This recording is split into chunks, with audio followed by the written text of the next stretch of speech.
Regard sur l'avenir, votre rendez-vous pour décortiquer l'actualité de l'AES avec le reste du monde. Pour ces numéros, nous allons parler de deux sujets majeurs.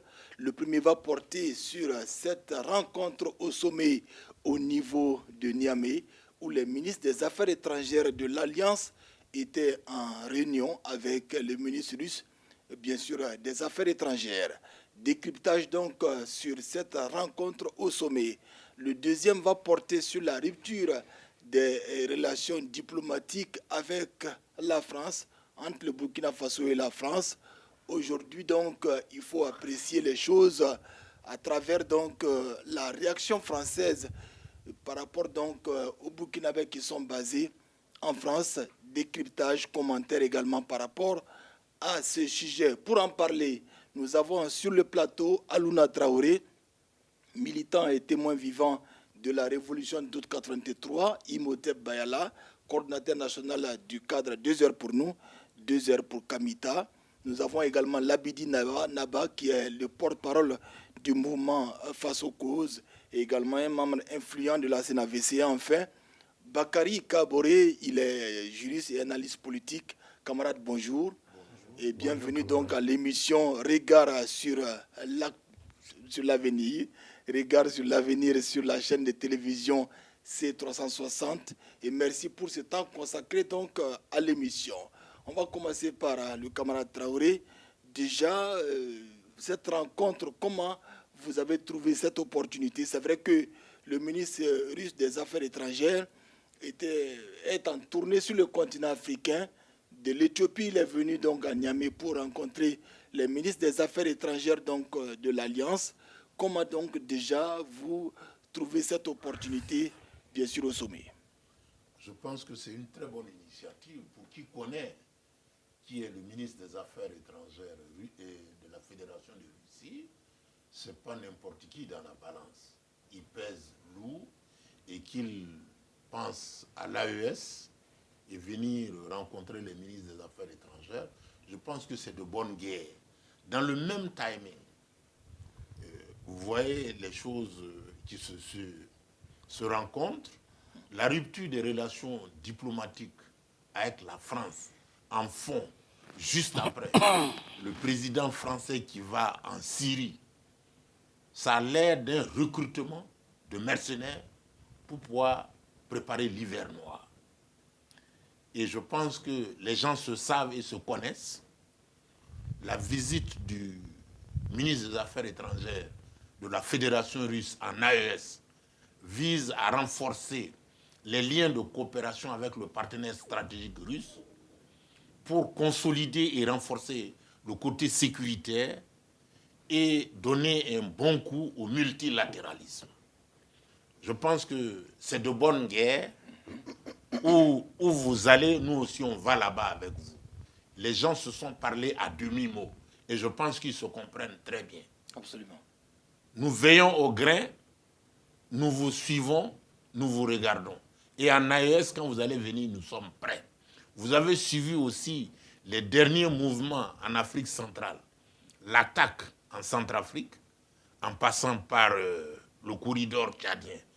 Le président tchadien a permis le retour des forces françaises. Et tout ça, ça se prépare contre l'AES.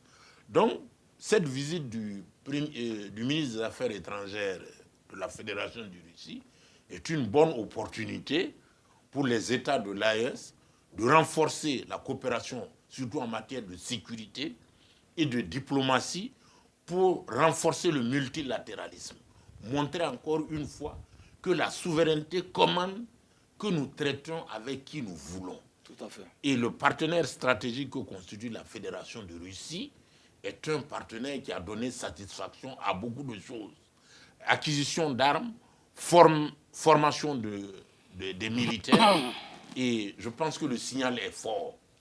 Et c'est vraiment à juste propos. Les autres d'en face, ceux qui alimentent, vous avez vu, il y a une collusion entre la France, l'Ukraine et les groupes terroristes qui opèrent en Afrique, au Sahel.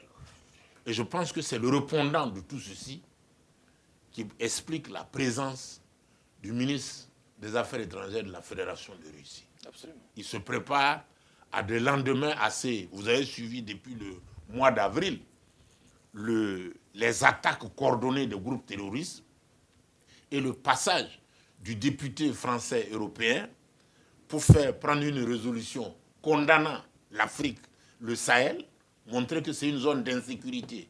Elle est devenue insécurité depuis qu'eux ne sont plus dans nos États. Ceci n'explique pas cela parce que c'est un gros mensonge. Oui. Leur présence pendant 10 ans au Niger, au Mali et au Niger et au Burkina n'a pas produit les résultats escomptés.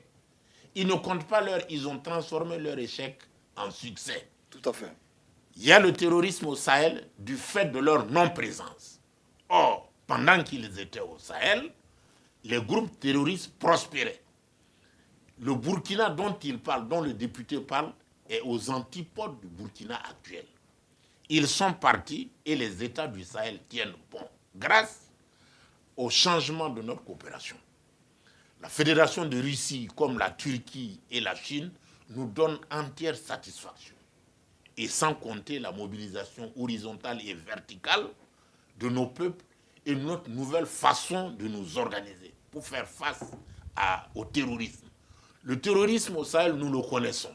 Nous ne cesserons jamais de l'expliquer. C'est une recolonisation de tout l'espace AES. Cette recolonisation-là est obligatoire pour eux parce que la France est en état de survie existentielle. Tout à fait. Jamais, jamais dans l'histoire de la France est endettée. Elle est étouffée. Elle est en dessous de la Grèce. Ceci explique son agressivité. Quelqu'un a pu dire quelque part, si vous prenez l'enfant de la lionne, il ne vous est pas permis d'aller dormir tranquillement. Nous avons rompu les relations diplomatiques avec la France. Or, la France vit de notre sous-développement, vit de notre pauvreté, vit de notre insécurité. Maintenant qu'elle est au dehors, on n'a qu'à s'attendre dans les jours à venir à des attaques multiformes.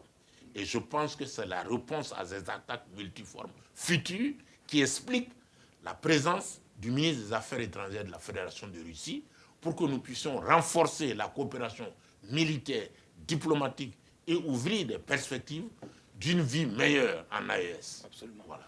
Camarade Bayala, quand on regarde un peu les conclusions de cette rencontre, on a beaucoup mis l'accent sur quand même les questions militaires. Oui. Comment vous voyez cela?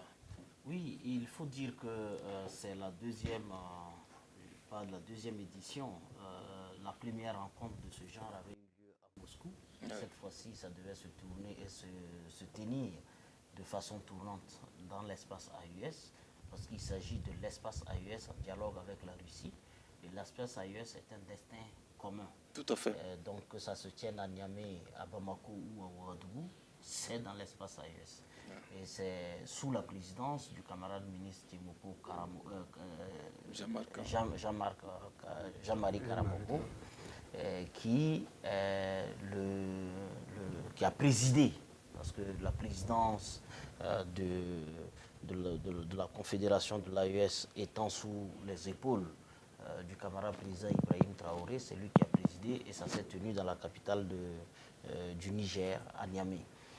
Et je pense que c'est l'occasion pour ces acteurs de réapprécier la qualité de leur collaboration, de leur coopération sur les différents aspects militaires, économiques, énergétiques, politiques, sur la lecture des enjeux géopolitiques en cours en ce moment, pour s'assurer que Moscou, Ouagadougou, Bamako et Niamey regardent dans la même direction, dans un monde de coopération gagnant-gagnant, regarde avec des intérêts partagés sur la souveraineté indiscutable de chacune des entités. Mais nous sommes dans un environnement où le monde est devenu clairement violent. Le droit international est piétiné par ses propres promoteurs, Washington et ses vassaux européens. Ces vassaux-là, humiliés par Washington, qui se rabattent sur les pays du Sud global, les pays de l'Afrique, pour se racheter, pour tenter de sauver un certain honneur ou une certaine dignité. Et cela se traduit par des relents d'agressivité, sans concession. Quand vous voyez le 25 avril ce qui s'est passé, et quand vous voyez depuis maintenant 5 jours la récidive des mercenaires français à Anefis, à Gao et dans les autres villes de Bamako, du Mali.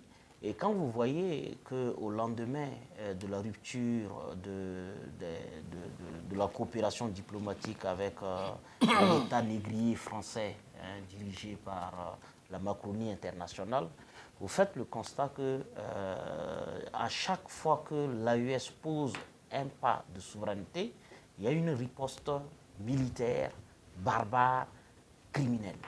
Et Gaïri, Solane,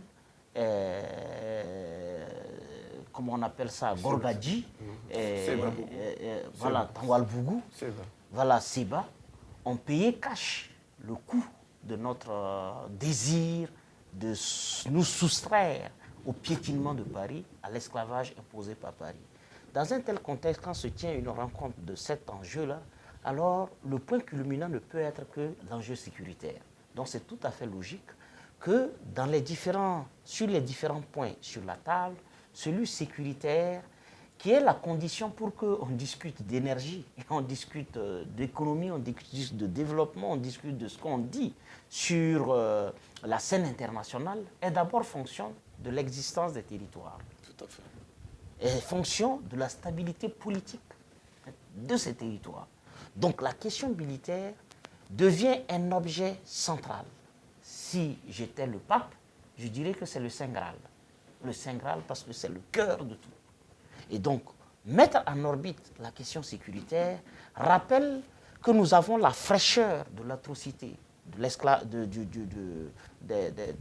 des États sponsors du terrorisme international et dont les deux chefs se sont d'ailleurs rencontrés à Damas.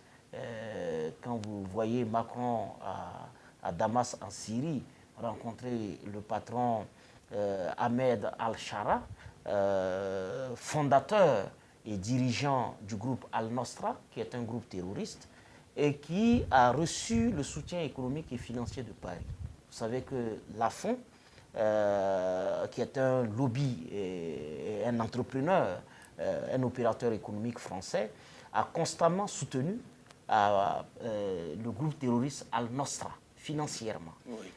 Sa société Lafarge, qui fournit la logistique de guerre, devait aussi en arrière appuyer de façon financière l'atrocité et la barbarie internationale. Donc, quand vous voyez ces liens établis en ce moment, Lafon est sous condamnation de la justice de Paris.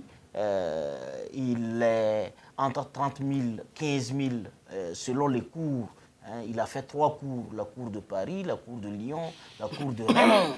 Mais il est de façon constante reconnu que la France économique est l'allié du terrorisme mondial, aux côtés de Al-Nosra, dont le dirigeant a été fait président par Paris et son parrain américain, Donald Trump.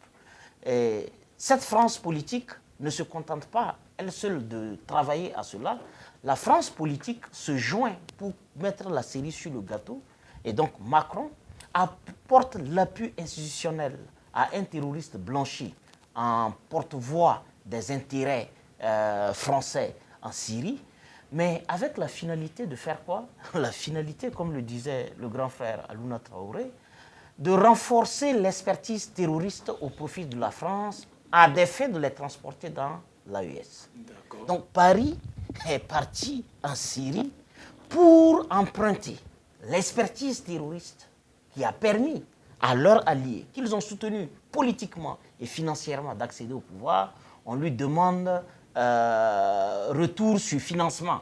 On lui demande d'être reconnaissant vis-à-vis de ses actions et donc d'aider Paris à faire tomber Bamako, d'aider Paris à faire tomber Niamey, d'aider Paris à faire tomber Ouagadougou.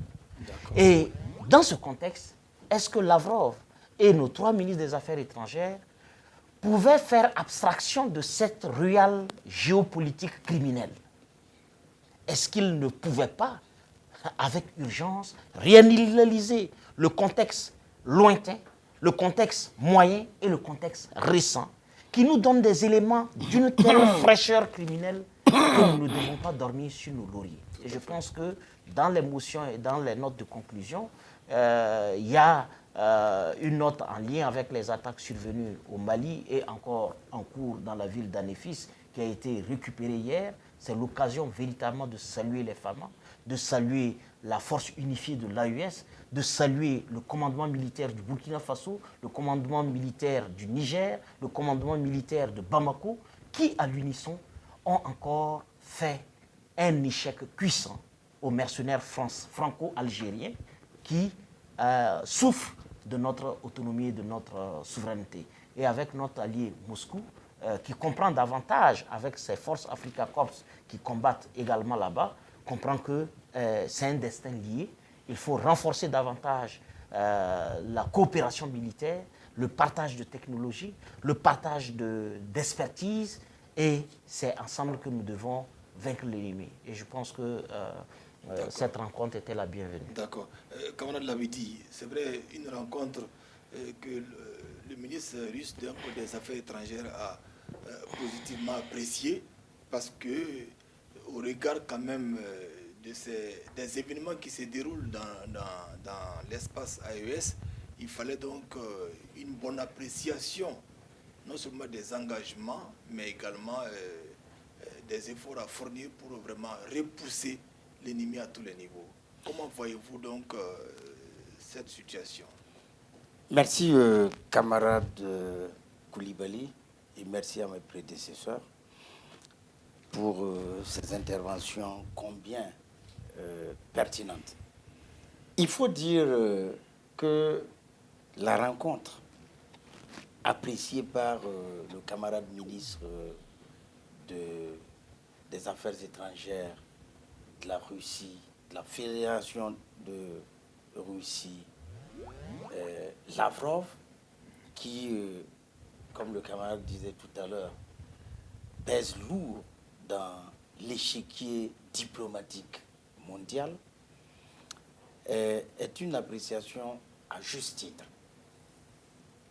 Et cette rencontre est une rencontre de géants du monde. C'est une rencontre entre la Fédération de Russie et la Confédération de l'AES, qui aujourd'hui, sur l'échiquier mondial, ne sont plus, en tout cas pour l'AES, une confédération qui peine à se faire respecter, à se faire connaître.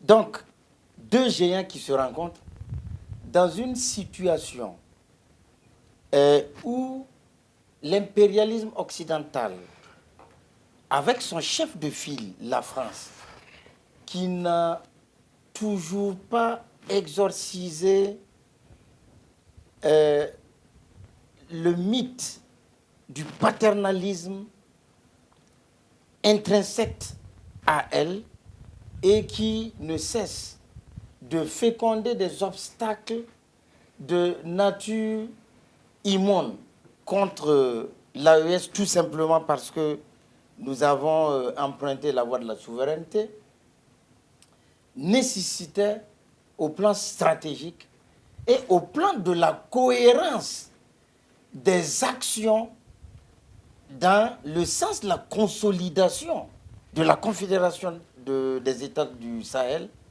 que cette rencontre se tienne. Cohérent parce qu'il y a une année, en avril 2025, il y a eu la même rencontre en Russie. Et il était prévu qu'il y ait cette rencontre encore, voilà, au niveau de l'AES. Cette rencontre a permis non seulement de reviser les accords qui avaient été tenus, de regarder justement le niveau de leur mise en œuvre, mais avant, l'AES, en tant qu'organisation souveraine, crédible et responsable, a tenu d'abord une rencontre à Niamey. Bien avant l'arrivée de... Bien avant justement de Lavrov. De Lavrov, disons, et à Bamako, voilà, à Bamako d'abord, voilà, avant de se déporter à Niamey. À Bamako, il y a eu la coordination de la vision et des positions diplomatiques confédérales. Exactement. C'est-à-dire, il y a une construction solide de notre confédération. Désormais, on doit parler d'une même voix, on doit agir de la même manière au plan international. C'est ça la crédibilité d'une organisation qui se veut justement intègre et tournée vers les aspirations de leur peuple, qui sont les mêmes aspirations. Donc, à Bamako, il y a eu ça. Qui mieux que, en termes justement de rencontres, de premières rencontres avec le monde international, que justement d'inviter Lavrov à Niamey, dans le cadre aussi d'un plan que je venais de citer, que le camarade aussi en a parlé, de se rencontrer à Niamey pour justement parler des différentes questions économiques, militaires, diplomatiques et surtout de toucher du bois les différentes manifestations de l'hiver noir que la France et sa camarilla déroulent contre le Burkina Faso. Et pire, ce que, en termes de perspective, contre l'AES, ce qui est en train de se dessiner. Parce que rien n'est désormais caché. Les camarades l'ont dit. Cette audience avec le terroriste désormais blanchi par l'impérialisme occidental et sa camarilla, qui est devenu subitement fréquentable après justement tout ce sang versé, Sankara aurait dit, écoute, nous ne te parlerons pas parce que le sang versé des innocents est encore taché dans vos mains s'il se réveillait pour parler à Macron. Donc, au regard de cela, du recrutement imminent de terroristes, ou bien tout globalement de l'expertise qu'il est allé justement prendre en Syrie afin de regarder dans quel sens le théorème du 3 moins 1 égale à 0 pourra s'opérationnaliser, c'est-à-dire faire tomber un des pays de l'AES, devrait avoir en face une opposition justement intelligente en termes diplomatiques qui fonde justement les bases d'une bonne organisation militaire, d'une bonne posture contre l'impérialisme à moyen, à court, moyen et long terme pour les pays de l'AES. Et donc, je pense que l'appréciation que Lavrov a donnée de cette rencontre, c'est-à-dire cette appréciation positive de cette rencontre, des résolutions qui y sont sorties, prouve à profusion que l'AES est véritablement une organisation qui est en train de bâtir de façon irréfutable et irréversible sa carrure de géant dans l'espace mondial. Parce que dans l'échiquier mondial, ce sont les relations internationales, ce sont les regroupements entre pays souverains qui dénotent justement de votre poids dans l'échiquier de ce monde-là. Absolument. Et c'est ce que l'AES est en train de faire courageusement et surtout intelligemment. Oui. Camarade Kaboré, c'est vrai, le ministre, c'est une rencontre qui était déjà prévue, parce qu'il y a eu une rencontre en 2025.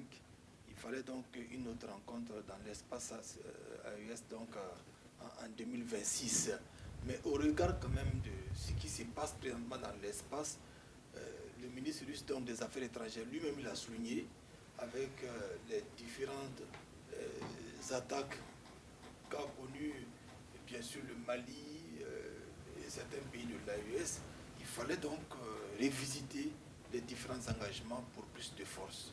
Comment voyez-vous cela et plus rapidement, comment vous appréciez donc cette approche-là? Il faut dire, merci beaucoup camarades, il faut dire qu'aujourd'hui nous sommes dans une situation qui est comme une charnière. On a l'habitude de dire qu'on est à la croisée des chemins. Aujourd'hui, l'AES, dans une certaine mesure, est dans une image qui est semblable à ce qu'on a l'habitude de dire. On est à la croisée des chemins. Aujourd'hui, avec l'évolution du monde, avec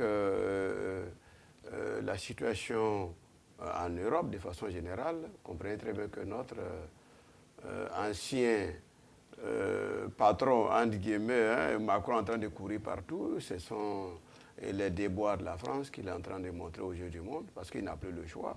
Comme l'a dit effectivement mes prédécesseurs, un pays qui est aux abois, qui est en train de chuter économiquement, où il y a et on pourrait dire que c'est des pays riches en voie de développement et qui sont devenus incertains. Et la France est effectivement l'exemple le plus illustratif aujourd'hui.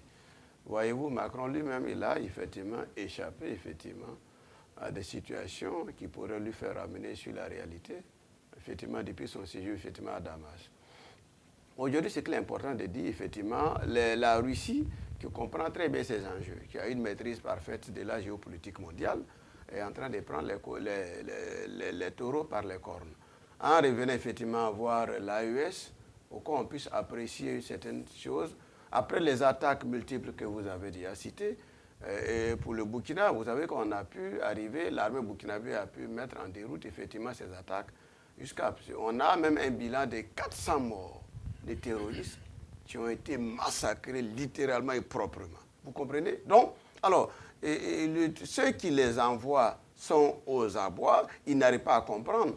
Rappelez-vous encore que plusieurs personnalités, et non des moindres, ont clairement apprécié et ont même tenu des discours qui sont en train d'être concrétisés sur le terrain.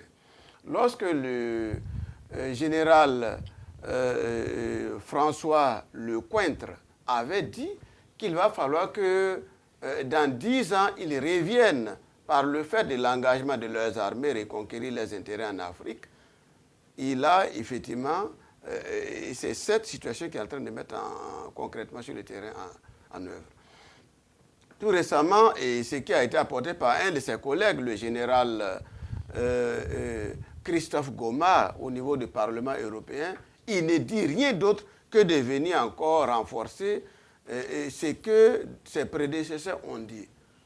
D'autres encore ont dit, le général Didier Castres a dit la même chose lorsqu'il était en audition devant les parlementaires français. Et les chefs d'état-major français encore, Mandon, a encore dit, il faut que la jeunesse française, même les familles françaises, acceptent souffrir la perte de leurs fils pour redonner à la France sa grandeur d'antan. Vous comprenez déjà que lorsqu'on met tous les éléments de ces peuples ensemble, on arrive à une situation là où la France officielle n'a d'autre choix que de revenir reconquérir, y compris par tous les moyens, y compris en effectivement s'alliant au diable dans le cadre effectivement d'un contrat, pour revenir reconquérir ce qu'il a perdu. Donc, voilà pourquoi il est en train de faire ce tour. Et donc, la Russie étant consciente de ça, ayant toutes les informations sur ce qui se trame, vient effectivement à l'occasion de cette réunion de Bamako, de Niamey. On a déjà fait signer 2 mémorandums qui sont très importants. D'abord sur les questions de coopération pour faciliter les rencontres irrégulières. Deuxième élément, c'est de permettre qu'on puisse aller sur, comment on appelle ça, un combat, une guerre informationnelle qui est là aujourd'hui. La Russie est très consciente de ça.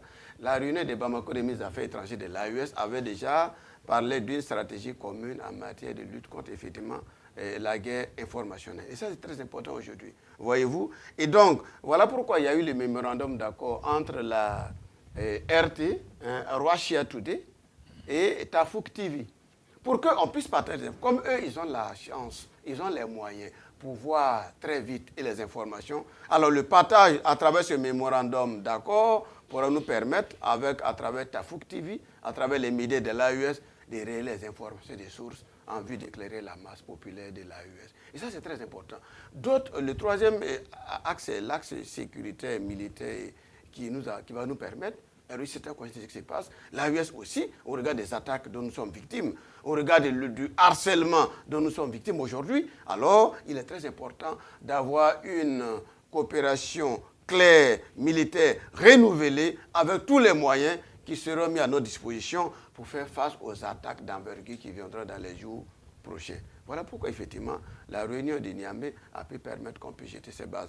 Quatrième élément que la réunion de Niamey a pu permettre de jeter, c'est effectivement la coopération au niveau de la politique et de la souveraineté. C'est de nous renforcer, nous convaincre davantage que notre choix est le meilleur et que, parce qu'il est le meilleur et que son aboutissement heureux va créer de la pauvreté chez d'autres personnes qui ne sont pas prêtes à vivre cette situation. Voilà pourquoi les gens s'excitent, ça court partout, mais nous sommes armés, nous sommes prêts, et la Russie, à côté de nous, va nous permettre de remporter ces victoires sur lesquelles nous sommes totalement convaincus que ça sera ainsi.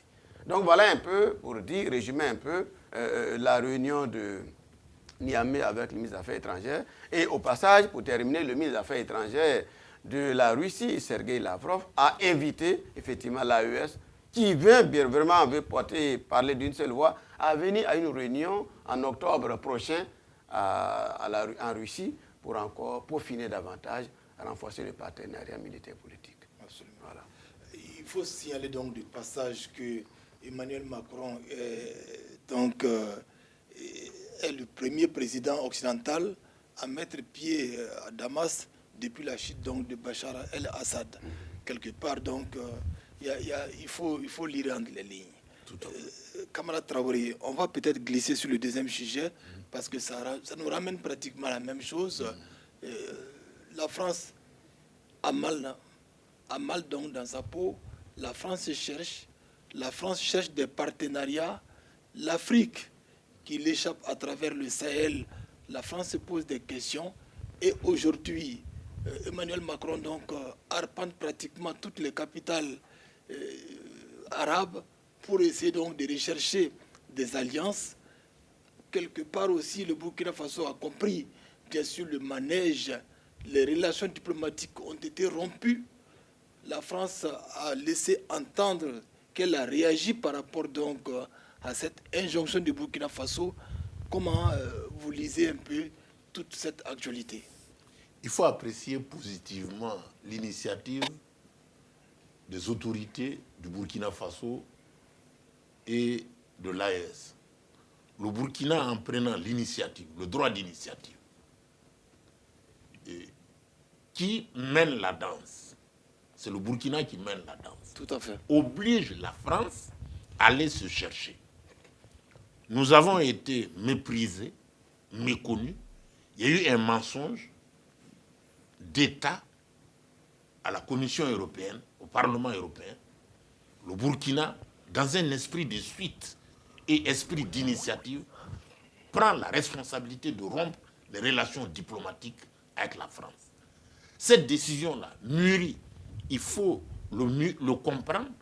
D'aucuns disent que c'est tard venu, mais l'Afrique noire, colonisée par la France, mais était dans un sommeil profond de nirvana. Personne ne comprend le comportement des autorités africaines face au mépris français. Souvenez-vous que depuis les années 1800, au début de la conquête coloniale, la France, jusqu'à aujourd'hui, n'a pas changé de posture. Mépris, arrogance, condescendance. Tout ça, ça a été résumé en néocolonie, les lois, les rapports coloniaux qui lient la France à ces communautés africaines, les 11 accords coloniaux, les accords léonins. Chaque fois, c'est la France qui a l'initiative et qui dicte la manœuvre. Pour une fois, un pays qu'on n'attendait pas dans un langage, fait le pied de nez à la France. La France, nous n'en voulons pas. Pendant qu'ils étaient ici, l'opération, c'était quoi? Sabre.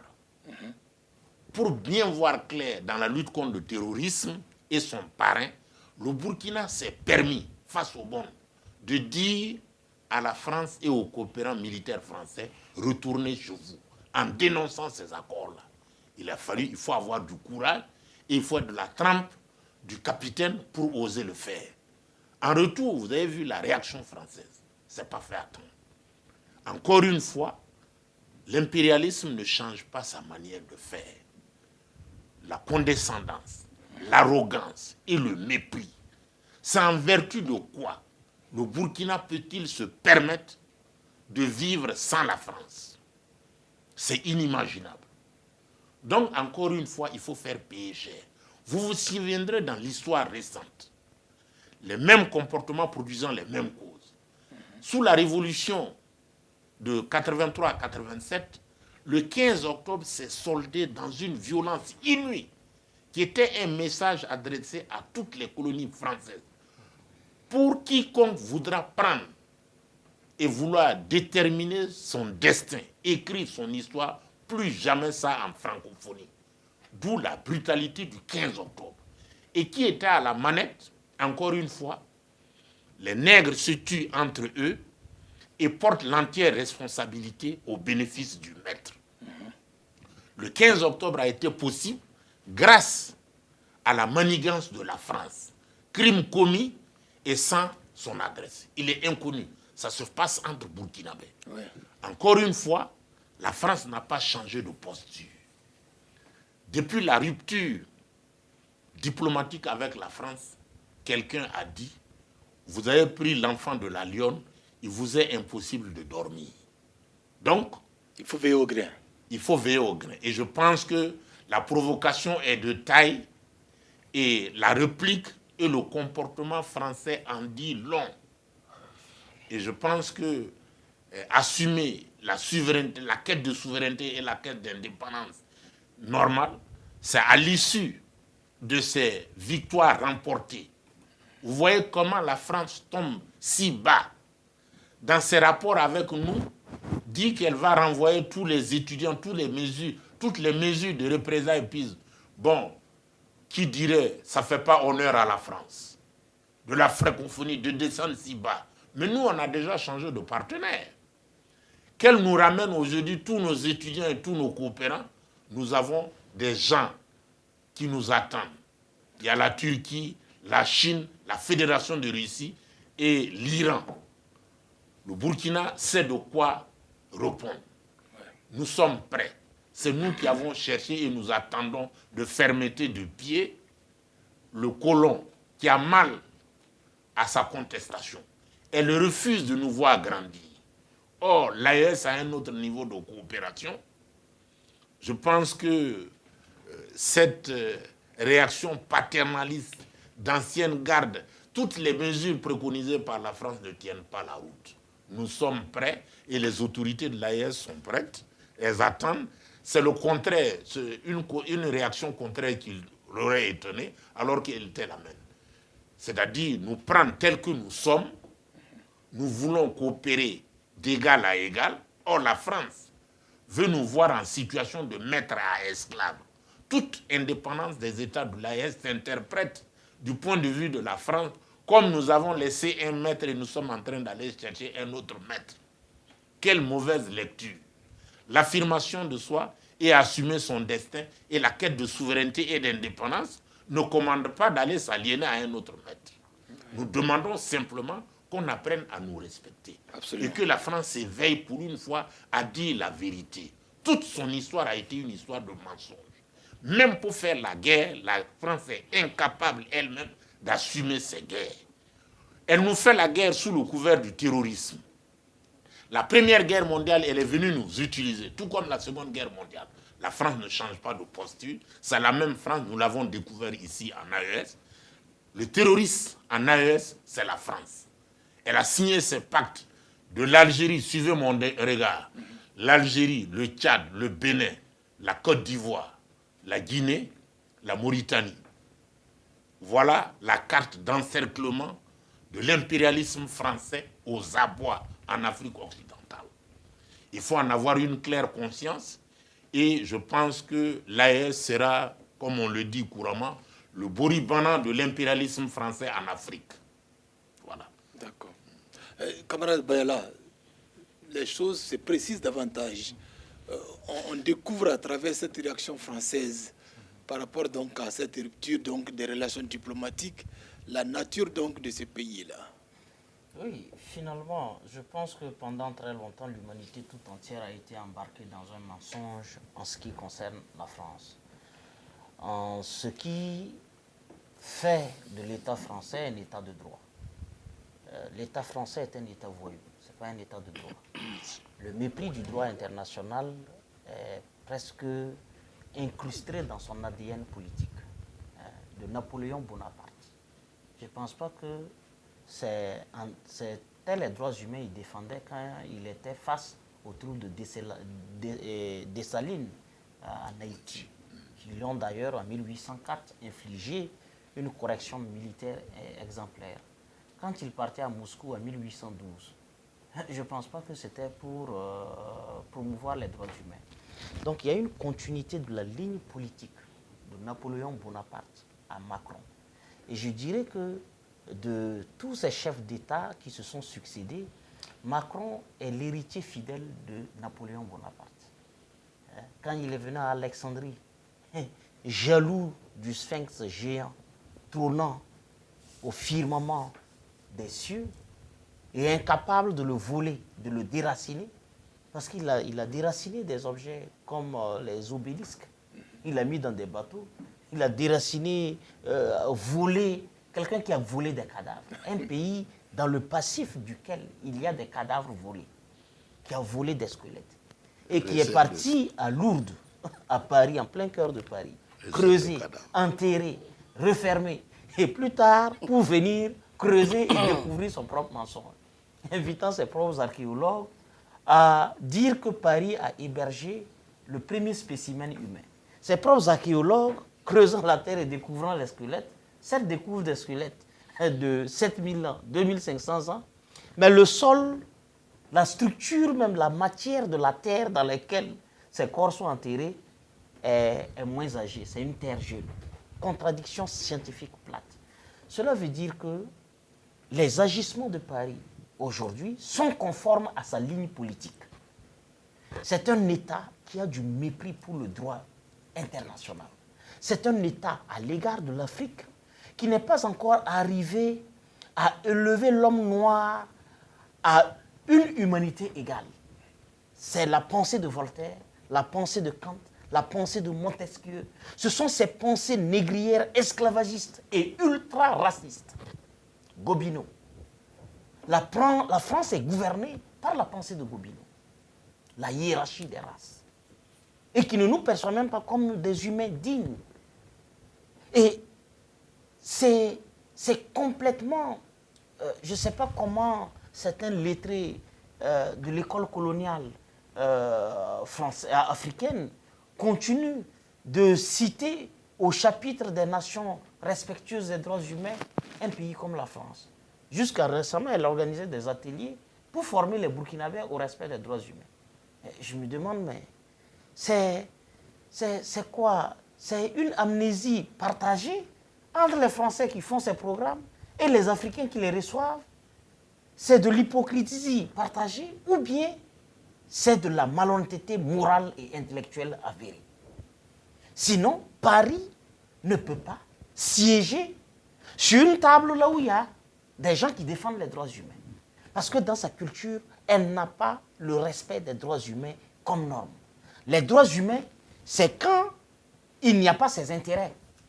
Quand ses intérêts croisent les droits humains, alors elle se comporte en terroriste, en état voyou.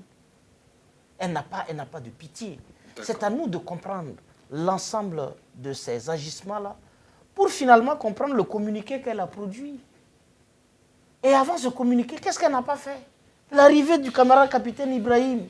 Moi, je pense que le camarade président a simplement décidé de décréter l'enterrement de l'impérialisme français.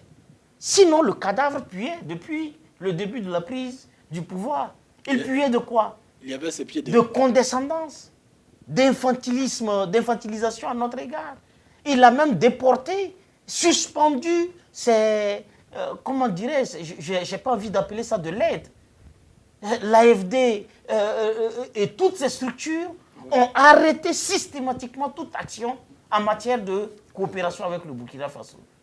Et pour clore et corroborer tout le reste, Air France, qui est une entreprise néolibérale, même si elle appartient elle est un patrimoine de l'État français, a suivi la décision. Donc, les étudiants qui avaient même eu des préinscriptions en France pour aller étudier ont vu tout leur processus invalidé. Donc, quand Paris vient 4 ans après dire qu'elle ne donne plus de droit, mais au fait, c'est ce qu'elle a posé comme acte depuis le début. Nous, on n'a fait que décréter l'enterrement de Paris à Ouagadougou. Et Paris est enterré. Maintenant, comme d'habitude, le colon n'est pas habitué à recevoir du colonisé des actes de révolte. C'est lui qui imprime l'ordre. Cette fois-ci, c'est nous qui disons à Paris, va te faire foutre. Tu peux aller à Damas, tu peux aller en Irak, tu peux aller là où tu veux, mais nous sommes résolument et radicalement le dos tourné à toutes tes turpitudes. Et il nous appartient très clairement, en conséquence, de prendre toute la mesure parce que Macron est d'une arrogance et d'un esprit revanchard maladif. Ce n'est pas pour rien, il se balade entre la Syrie et certains États en vue de recrutement massif d'experts en terrorisme pour venir tenter d'arrêter notre élan. C'est à nous de maintenir la vigilance intacte et de savoir que entre le Burkina Faso et Paris, il n'y a jamais eu de coopération. Il y a eu un processus où il y a un qui nous volait, qui nous exploitait et qui couvrait ça du sobriquet coopération. Le vol ne peut pas être de la coopération. Quand on vous vole, quelle est cette coopération où moi et le grand frère Alouna, nous sommes assis? Alors, moi, je passe le temps à voler tout ce qui lui appartient et je dis à vous, shérif, que non, au fait, c'est une coopération. Donc, comme on l'avait dit, justement, c'est un point de non-retour entre la France et le Burkina. Oui, tout à fait. Et il faut dire que cette rupture brûlante et violente au plan diplomatique portée par le Burkina Faso, c'est très important. Parce que dans le temps, aucun Africain n'aurait imaginé, n'aurait pensé, surtout au niveau de l'Afrique de l'Ouest, parce que c'est là où les tentacules de l'exploitation, de la domination française sévit avec acuité. Au point où nos pays voisins, il y en a qui se sont étonnés et qui croient encore que, voilà, des représailles, nous allons disparaître. Le Burkina Faso a tout simplement déshabillé la France de son mythe de la puissance, de son mythe de sauveur, qui n'ont été que des subterfuges vendus depuis l'esclavage à la colonisation, au néocolonialisme, au terrorisme, vendus dans les consciences collectives. Le Burkina Faso, depuis les capitaines camarade Thomas Sankara et camarade Ibrahim Traoré ont travaillé justement à déshabiller cette France nocive, là, politique nocive de ces oripeaux justement qui lui donnent une certaine crédibilité masquée dans le confère des nations. Et cette rupture, pour moi, non seulement le 26 juin 2026 a été pour moi un jour glorieux, où je ne suis pas arrivé même à décrire ma joie. Elle est similaire justement au 30 octobre 2014, où j'étais dans les environs justement du rond-point des Nations Unies et que le peuple courageux burkinabé avait mis le feu à l'Assemblée nationale, se libérant justement des ordres de voilà, du terrorisme moral Politique. voilà, et politique du Burkina Faso. Donc, le message, c'est aux mimétiques qui sont toujours là, puisque c'est dans leur clique que se recrutent les apatrides. C'est dans leur clique que se recrutent les servants locaux qui veulent déstabiliser notre pays. Je voudrais tout simplement leur ramener à des fêtes, à 3 fêtes. D'abord, ils nous ont dit, si l'AFD part, nous serons, voilà, nous allons mourir économiquement. Cher monsieur apatride, nous sommes toujours là. L'AFD est parti il y a longtemps. Et mieux vivant. Ils ont encore dit, non, écoutez, si l'armée part, les terroristes vont nous envahir. L'armée est partie depuis plusieurs années. Le Burkina Faso est encore plus puissant qu'il l'était avant. Ils ont encore dit, écoutez, s'il n'y a plus d'ambassade au Burkina Faso, tout le monde entier va fuir le Burkina Faso. Le Burkina Faso sera esselé, il sera isolé. Il y a des rencontres mieux que celles que nous avons pu justement faire dans le temps. Hier, simplement hier, avec un poids lourd de la diplomatie mondiale. C'est vous dire, le Burkina Faso est en marche irréversible vers sa souveraineté. La souveraineté, elle est déjà là, vers la consolidation de sa souveraineté et son développement. Soit vous venez, soit vous serez écrasé. Parce que les cravates économiquement, voilà, les tentacules des cravates économiquement asphyxiantes de la France qui vous donnent souvent justement cette lueur d'homme élégant, sachez que ce n'est que pour quelque temps. Absolument. Parce que le Burkina Faso est résolument tourné désormais dans son endogénéité, tout comme l'AES. Il n'y aura pas de place aux mimétiques. D'accord. Camarades, on va rapidement donc terminer avec camarade Kaboré. Justement, il faut rester concentré avec tout ce qui se passe. Alors, il faut rester très concentré parce qu'effectivement, la France a du mal à faire le deuil de cette rupture. Elle a qualifié de hostile. Mais c'est bizarre, on tombe de nues. Quelqu'un qui dit que... Et puis il dit que c'est hostile. Hostile comment? Unilatéral. Voilà. Il dit que c'est hostile. C'est comme une guerre qu'on a déclarée. Effectivement, et puis ça vient de leur subconscient. Alors, quand on appelle le mot hostile, imaginez ce qu'on va entreprendre comme action souterraine pour venir contrer effectivement cette crise de lèse-majesté. Oui. D'avoir dit, j'assume ma souveraineté, donc j'auront effectivement les relations diplomatiques. Chez eux, dans l'intérêt, c'est impossible. Or, effectivement, c'est basé sur une convention, la convention de Vienne de 1961, qui est sur les relations diplomatiques, qui dit qu'effectivement, on a librement accepté d'être en relation sur le plan international.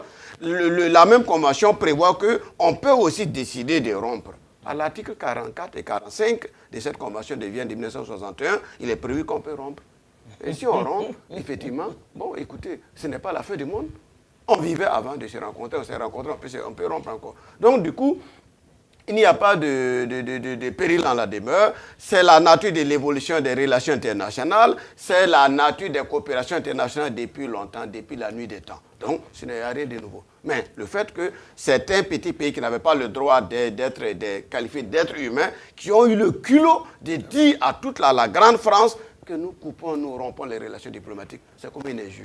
Donc, ils vont prendre les mesures, y compris aller voir comment venir nous attaquer, pour nous amener à ce que tout le monde croit que c'est un mauvais choix d'avoir accepté clairement ou souverainement dit qu'on rompt les relations avec la grande France. Voilà un peu ce qui se passe. Ça va lui passer, sûrement. Donc, voilà, c'est humain. Donc, il faut comprendre. Non, c'est clair. Mais ça va lui passer. La France va donc... Et Sankara disait que la France ne comprend pas l'Afrique et il était grand temps qu'elle la comprenne. Je pense qu'avec cette décision, elle comprend enfin ce que Sankara lui faisait comprendre. Absolument, absolument. Donc, c'est la fin de l'émission. Portez-vous bien.